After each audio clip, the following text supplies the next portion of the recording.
Ladies and gentlemen, welcome to the final flock. Teams are literally around the corner. Channel 7 have leaked the teams, if you want to call that, and we're hearing Tom Mitchell will not be in the side.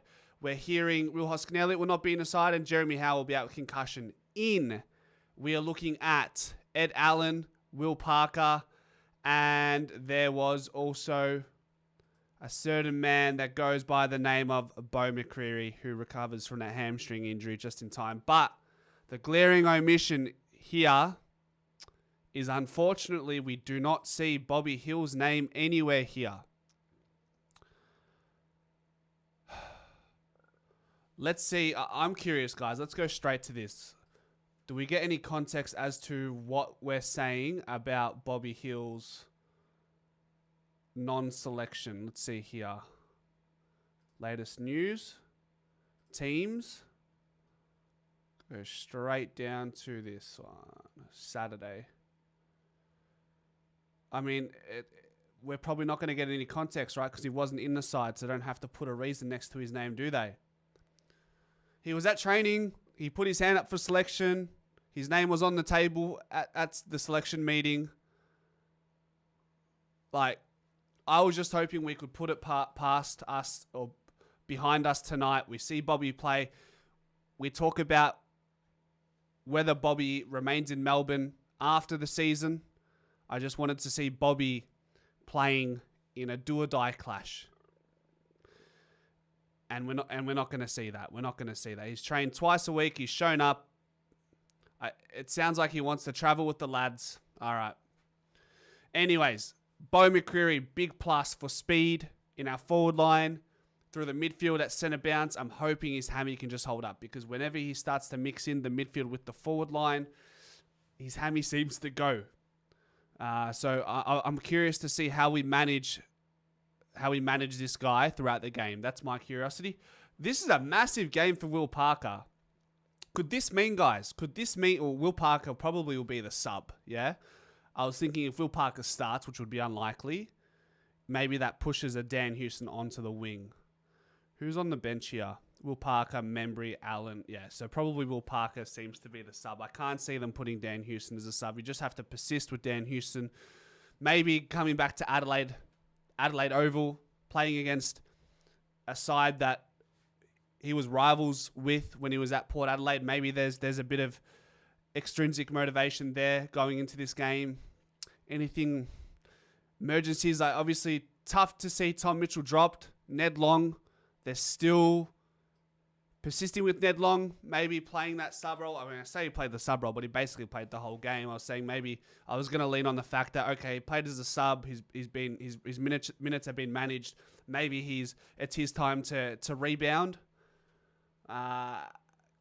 You know, a lot of people say what comes up must go down. I say what goes down must come up. So at some point, Ned Long's form has to inevitably slingshot into the sky for us going into this final series. We need Ned Long to do what he was doing against Brisbane, Sydney, and the lot earlier in the season.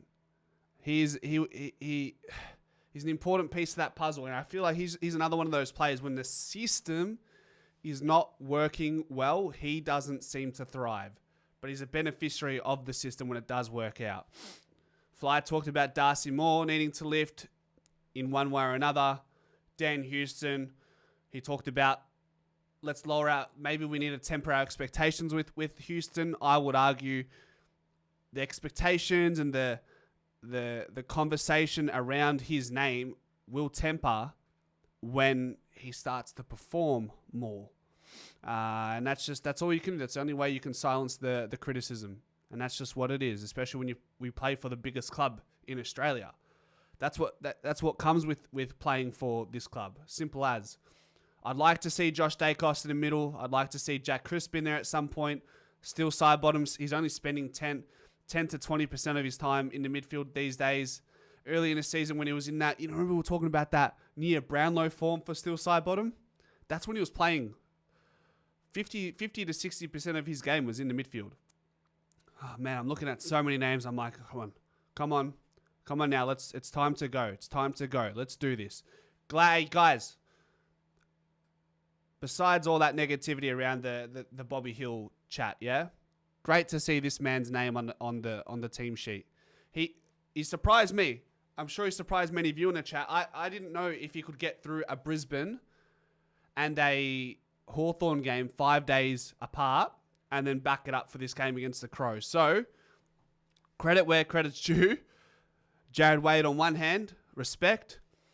Bobby Hill on the other hand, is that managed or personal? That's something we're not clear about, so I'm not going to comment on the decision of the non-selection of Bobby Hill. On the other side of the fence, Brodie Smith in, Taylor Walker in, Schoenberg in, Lockie Murphy in. Rory led with that suspension. Burgess, Chase Jones are both fringe players. Luke Pedler, handy, medium-sized defender, no?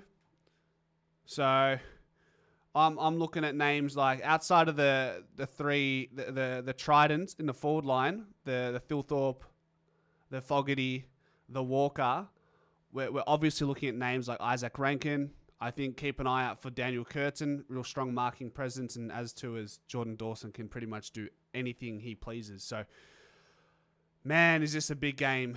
Man, is this a big game.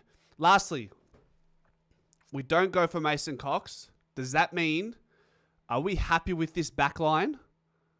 If this is the back line going into the game, that means we're going to be playing relatively small up against what they have in their forward line. Or will McStay be a part of this mix?